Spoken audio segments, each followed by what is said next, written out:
Assalamualaikum warahmatullahi wabarakatuh. Alhamdulillah, alhamdulillahilladzi an'ama alaina bi ni'matil imani wal islam.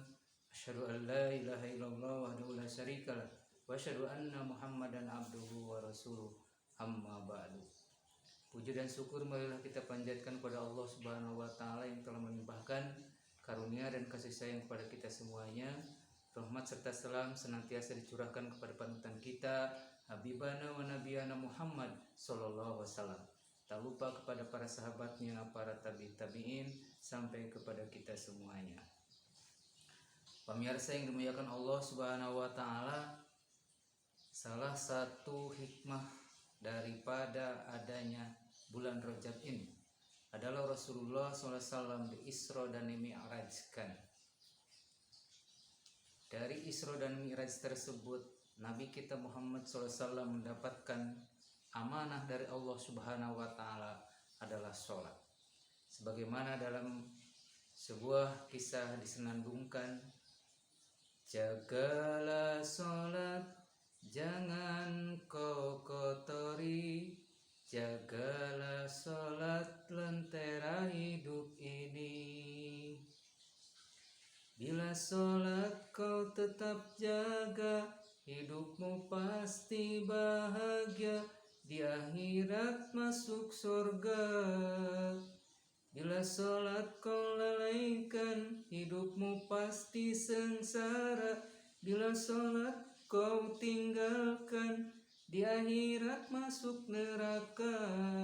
Naudzubillah min dzalik. Mudah-mudahan kita bisa terjaga dari sengatan api neraka. Karena itulah Allah memerintahkan kepada kita untuk melaksanakan sholat yang sungguh-sungguh. Kalau kita menjalankan perintah Allah Subhanahu wa taala dengan baik dan benar, maka Allah menyebut di dalam Al-Qur'an, wa may yuti'illaha war rasulahu faqad faza fawzan adima. Barang siapa orang yang taat kepada Allah Subhanahu wa taala dan taat pula kepada Rasulnya, maka dia akan mendapatkan kebahagiaan yang sempurna. Baik kebahagiaan di dunia ataupun kebahagiaan kelak di akhirat. Itu sudah menjadi ketentuan, tidak tawar-tawar lagi. Jadi syarat kita mendapatkan kebahagiaan dunia dan akhirat adalah taatilah Allah dan Rasulnya.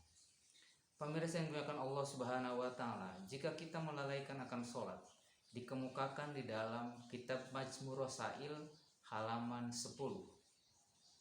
Rasulullah pernah mengingatkan sama kita dalam sebuah hadisnya, wa man tahawana bis sholati aqaballahu bi khamsi asharata uqubah.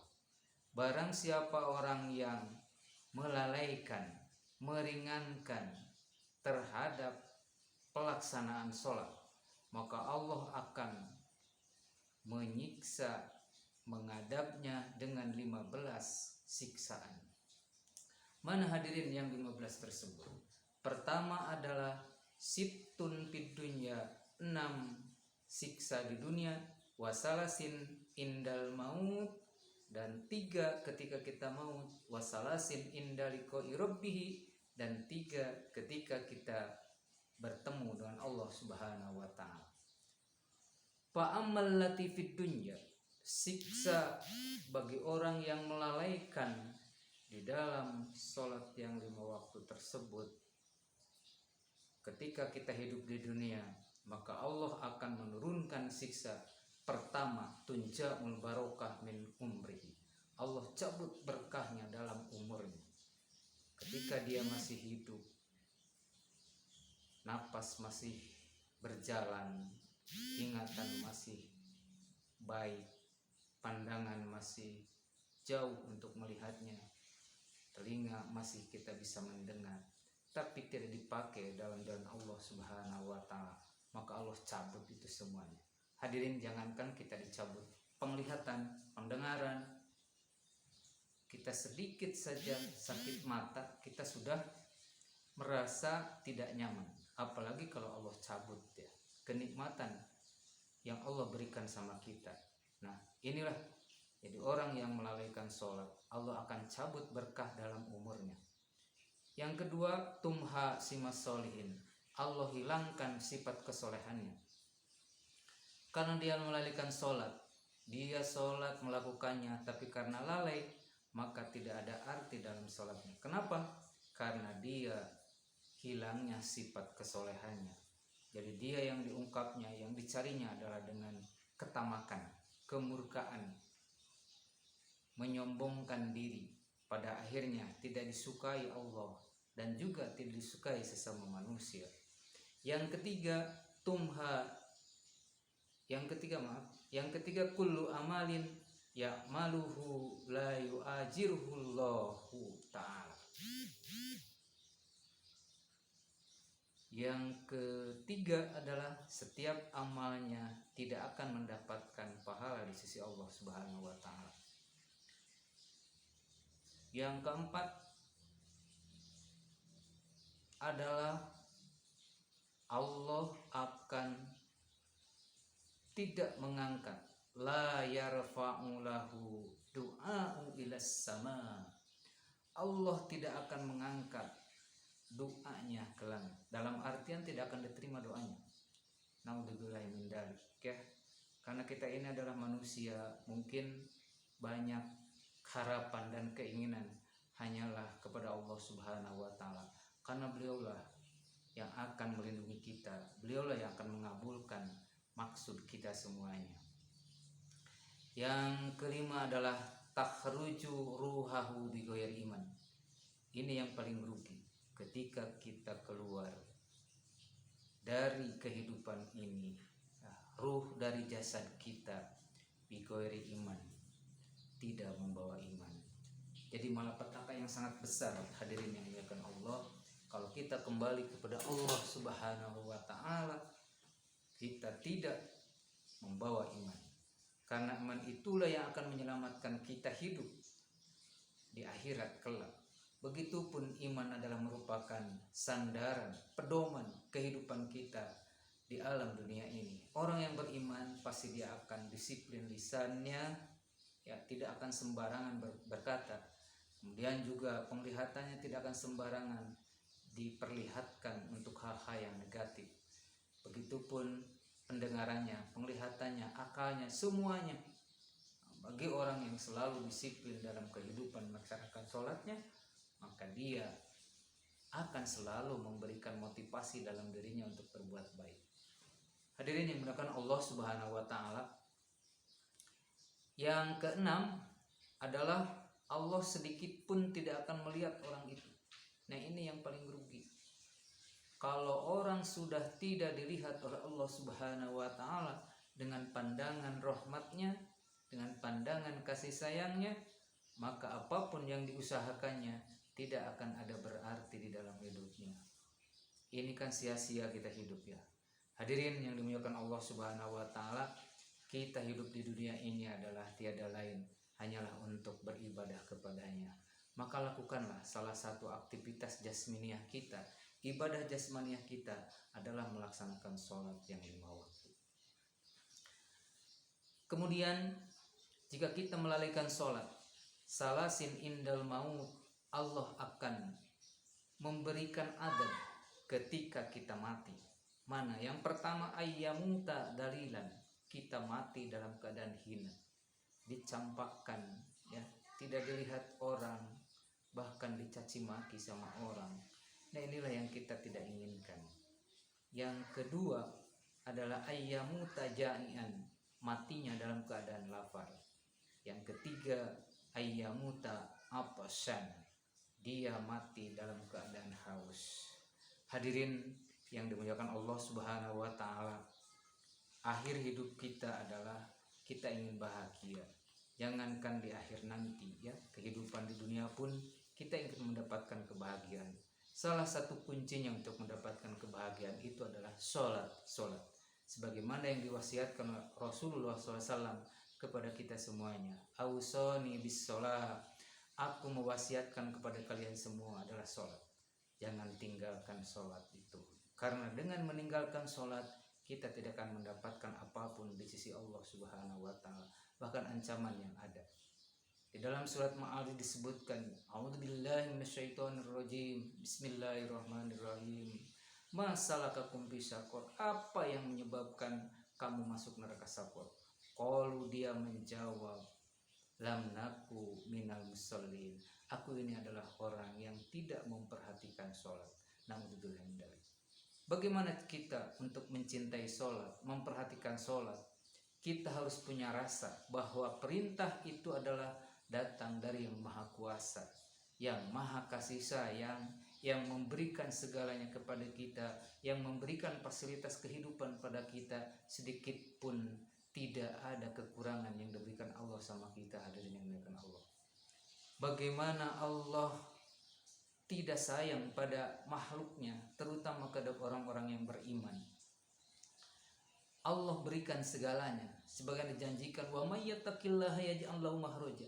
Siapa di antara kalian yang takwa kepada Allah, maka Allah akan bukakan pintu kemudahan dalam segala hal. Allah akan bukakan rezekinya, rezeki sehat, rezeki punya anak yang soleh, punya pasangan hidup yang soleh. Semuanya Allah akan kabulkan kalau kita memperhatikan sholat, karena sholat itu adalah merupakan perintah dari Allah Subhanahu wa Ta'ala. Wasalasin inda duhulil kubri, 3 siksaan yang Allah berikan kepada orang yang melalaikan sholat. Yudikullahu alaihil kubro. Pertama adalah Allah akan persempit apanya, akan persempit kuburannya. Kita sudah tahu ukuran untuk orang yang mati itu, kita sudah melihatnya ketika ditutup dengan padung, kemudian ditutup juga dengan tanah, maka gelaplah di alam tersebut. Nah, kalau kita tidak melakukan perintah Allah yang namanya sholat, kita akan menyesali selama-lamanya. Yang kedua, yataqallabu alal jamari lailan wa naharo. Allah akan menyimpan bara api dalam kakinya setiap siang dan malam. Kita jangankan disimpan api, ya, bara api dalam kaki kita. Kita tersengat saja kaki kita sudah bengkak, apalagi ini siang dan malam tidak ada hentinya. Yang ketiga siksaannya adalah yusallitu alaihil syu'ban. Allah akan melilitkan dalam tubuhnya adalah yang berbentuk ular. Na'udzubillahi min dzalik. Jadi orang selalu lalai pada sholatnya, Allah akan menyiksa, terutama dengan siksaan yang sangat kita takutkan, ya, yaitu Allah akan memperlihatkan siksaan berupa diberikannya ular kepada orang tersebut, di mana ular itu akan berbicara, aku ini adalah perintah Allah untuk mencabik-cabik badanmu, untuk mengubur dalam tubuhmu sehingga tubuhmu tercabik-cabik, bercerai-berai.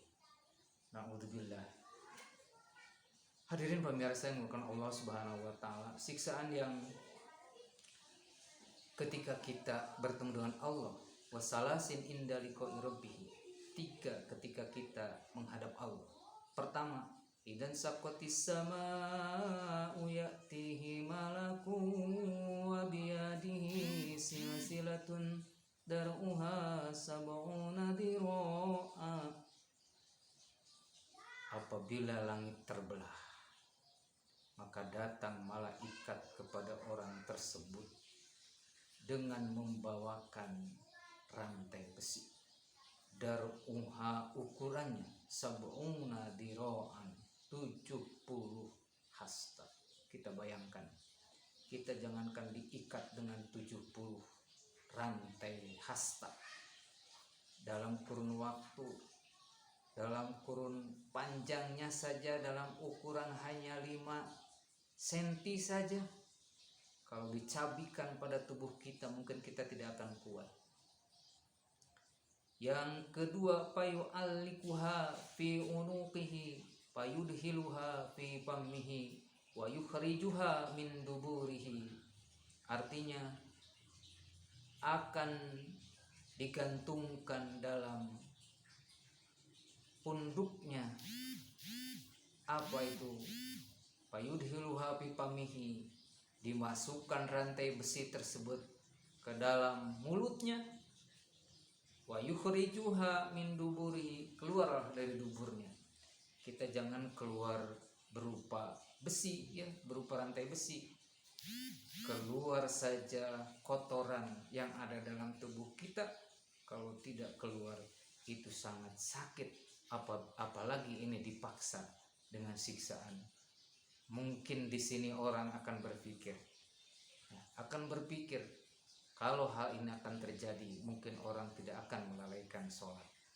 Yang ketiga, ketika kita bertemu dengan Allah Subhanahu wa Ta'ala, yunadi hada, Allah akan menyeru, inilah balasanku, jazaun mayyudayyi faraidullah. Inilah balasan bagi orang yang selalu melalaikan fardu sholat dari Allah Subhanahu wa Ta'ala. Mudah-mudahan hadirin yang dimuliakan Allah Subhanahu wa Ta'ala, kita bisa melakukan sholat sesuai dengan contoh Rasulullah SAW. Sallu kama ra'aitumuni usolli. Sholatlah engkau sebagaimana telah aku bimbing, sebagaimana engkau melihat sholatku. Jadi disinilah peranan kita dalam melakukan sholat. Kita harus mencontoh kepada baginda kita Muhammad SAW. Akhirul kalam, billahi taufiq wal hidayah wa ridha wal inayah. Wassalamualaikum warahmatullahi wabarakatuh.